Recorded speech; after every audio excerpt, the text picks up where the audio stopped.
चलिए तो दोस्तों देखते हैं कि मार्केट नेक्स्ट ट्रेडिंग सेशन में कैसे कामकाज करेगी। तो सबसे पहले मार्केट में वीकली टाइम फ्रेम में सपोर्ट और रेजिस्टेंस देखते हैं। तो सपोर्ट और रेजिस्टेंस मार्केट यहाँ दिखा रही है, हैवी सपोर्ट है क्योंकि वीकली टाइम फ्रेम में है, और यहाँ एक रेजिस्टेंस दिखा रही है, ये भी एक वीकली टाइम फ्रेम है। तो जैसे ही मार्केट में सपोर्ट और रेजिस्टेंस अपने ड्रॉ डाउन कर लिए, तो फिर अगले ही स्टेप में मार्केट को वन डे के टाइम फ्रेम में शिफ्ट करना है। तो वन डे के टाइम फ्रेम मार्केट में देखते हैं सपोर्ट रेजिस्टेंस और ट्रेंड लाइन कहाँ बन रही है। तो वन डे के टाइम फ्रेम में एक मेरे को यहाँ ट्रेंड लाइन दिख रही है, ये जो कि परफेक्ट ट्रेंड लाइन है, और ये इतनी परफेक्ट ट्रेंड लाइन है कि यहाँ वन डे के टाइम पे one support, two support, three support, यहाँ सपोर्ट लिया है। अब मार्केट हो सकता है कि यहाँ से ऊपर की तरफ चली जाए, लेकिन एक थोड़ा सा डाउट यहाँ क्लियर, थोड़ा सा डाउट लग रहा है क्योंकि ये गैप पेंडिंग है। गैप जैसे ही फिल करेगी तो ट्रेंड लाइन टूट जाएगी, ट्रेंड लाइन टूट जाएगी तो फिर perfect confirm down trend start हो जाएगा। अभी तक कोई ट्रेंड है नहीं है क्योंकि अभी सपोर्ट वन डे के टाइम फ्रेम में सपोर्ट लिया, तो हो सकता है मार्केट यहाँ से ऊपर चले जाए। लेकिन अब इसी को शिफ्ट करते हैं वन आवर के टाइम फ्रेम में, कि वन आवर का टाइम फ्रेम थोड़ा सा इसको एडजस्ट कर लेते हैं रेसिस्टेंस को। ये एडजस्टमेंट रेसिस्टेंस है मार्केट में। जब तक ये रेंज है, इस रेंज ये रेंज है, इस रेंज के बाहर जब तक ना निकलेगी मार्केट, तब तक अपने को बड़े टारगेट के लिए नहीं बैठना है। ये ऐसे निकालेगी ऊपर या फिर ऐसे निकालेगी नीचे, तो रिटेस्ट पे एंट्री लेनी है बड़े टारगेट के लिए, 1000, 1500, 500, 300, 600। लेकिन जब तक इसी ही इसके अंदर, बॉक्स के अंदर है, तब तक छोटे पॉइंट्स के लिए प्ले करना है। क्योंकि मुझे लग रहा है कि यहाँ मार्केट एक आधे दिन और सस्टेन करेगी, और जब इसको ऊपर या नीचे निकालेगी तो बड़े मोमेंटम मिल जाएंगे। अब मार्केट में क्या है, अब देखते हैं कि 15 मिनट टाइम फ्रेम में कैसे कामकाज करेगी। 15 मिनट टाइम फ्रेम में भी वही है, मार्केट में कोई ट्रेंड लाइन नहीं है, कोई सपोर्ट नहीं है, सपोर्ट और रेजिस्टेंस यही बन रही है। परफेक्ट चीज ये है कि मार्केट ने रेंज बना दी है, इसी रेंज के भीतर कल भी मार्केट यही, परसों भी यही, और शायद एक आध दिन और रही और फिर तब निकाली तो बहुत बढ़िया मोमेंटम आएगा। और उसके लिए यहाँ कॉल नहीं छोड़ना है, यहाँ पुट नहीं छोड़ना है, किसी भी कीमत पुट नहीं छोड़ना है, किसी भी कीमत कॉल नहीं छोड़ना है। क्योंकि ऐसे ही मोमेंटम अगर छूटेंगे तो फिर आप कैच आउट नहीं कर पाओगे कोई भी ट्रेड।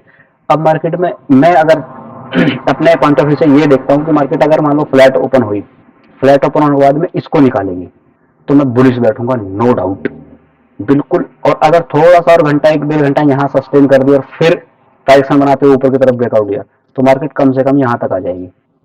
और जब यहाँ तक आ जाएगी तो फिर यहाँ से यहाँ तक लगभग 46,108, 46,108 तक लगभग यहाँ तक आ जाएगी। ये 47,199 तक आ जाएगी। तो लगभग 1000 पॉइंट की मोमेंटम है।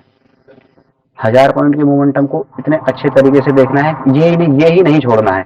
अब शिफ्ट करते हैं 5 मिनट के टाइम फ्रेम में कि अपने को एंट्री और एग्जिट कैसे लेनी है। अपने को एंट्री एग्जिट का भी याद रखना है, क्योंकि ये भी एंट्री एग्जिट सबसे मेन पॉइंट एंट्री और एग्जिट है। अब मार्केट अगर मान लो यहाँ खुली, क्योंकि यहाँ क्लोजिंग है मार्केट की, यहाँ खुली और इसी क्लोजिंग का सपोर्ट लेके, या फिर ये ट्रेंड लाइन बन रही है ये वाली, इसका सपोर्ट लेके कोई बुलिश कैंडल स्टिक बनाएगी तो मैं ऊपर के लिए प्ले करूंगा, जो मेरा टारगेट रहेगा ये, या फर्स्ट टारगेट रहेगा ये। क्योंकि अभी क्या है, हम ट्रेंड के अगेंस्ट बैठेंगे तो छोटे छोटे टारगेट बनाएंगे, सेकंड रहेगा ये, थर्ड रहेगा ये, फोर्थ रहेगा ये, और फिफ्थ रहेगा ये। लेकिन अगर मार्केट मान लो गैप अप और गैप डाउन खुल गई बड़े, तो गैप अप अगर मान लो यहाँ खुल गई और यहाँ इसने रेजिस्टेंस ली और यहाँ एक शूटिंग स्टार कैंडल बना दी पहले ही 5 मिनट की कैंडल, तो मैं तुरंत डाउन साइड के लिए बैठ जाऊंगा। या यहाँ एक हैमर कैंडल बना दी तो मैं तुरंत अप साइड के लिए बैठ जाऊंगा। लेकिन मार्केट थोड़ी सी अनसर्टेन है, तो अभी इतना जल्दी नहीं करना, सुबह सुबह मार्केट में ट्रेड पंच ऑफ नहीं करना है। तो पहले देखना है कि मार्केट कैसे कामकाज कर रही है। अब मान लो मार्केट में गैप अप, और अगर मान लो फ्लैट खुल गई, तो फ्लैट में यही है कि यहाँ का सपोर्ट ले या यहाँ टच करे वीक्स के साथ और यहाँ कोई हैमर कैंडल बना दे, तो यहाँ मैं छोटे पॉइंट के लिए प्ले कर सकता हूँ ऊपर के लिए। और अगर साइडवेज बनाकर या फिर कोई प्राइस एक्शन बनाते हुए मार्केट ऊपर या नीचे जाएगी तो प्राइस एक्शन को प्ले करना। और जब मार्केट हैवी गैप अप और गैप डाउन खुल जाए तो मार्केट फर्स्ट हाफ में ट्रेड ना करें तो बेटर है एज ए बिगिनर, क्योंकि मार्केट में जब तक प्राइस एक्शन आपको नहीं पता चलेगा तो मार्केट के तुम्हें ना तो आप डायरेक्शन फाइंड आउट कर पाओगे और ना ही अपना ट्रेड फाइंड आउट कर पाओगे। तो ऐसी ही वीडियो देखने के लिए मेरे चैनल को लाइक शेयर सब्सक्राइब करें। अपने मॉम डैड का ख्याल रखें। जय हिंद, जय भारत, वंदे मातरम। मिलते हैं अगली वीडियो में।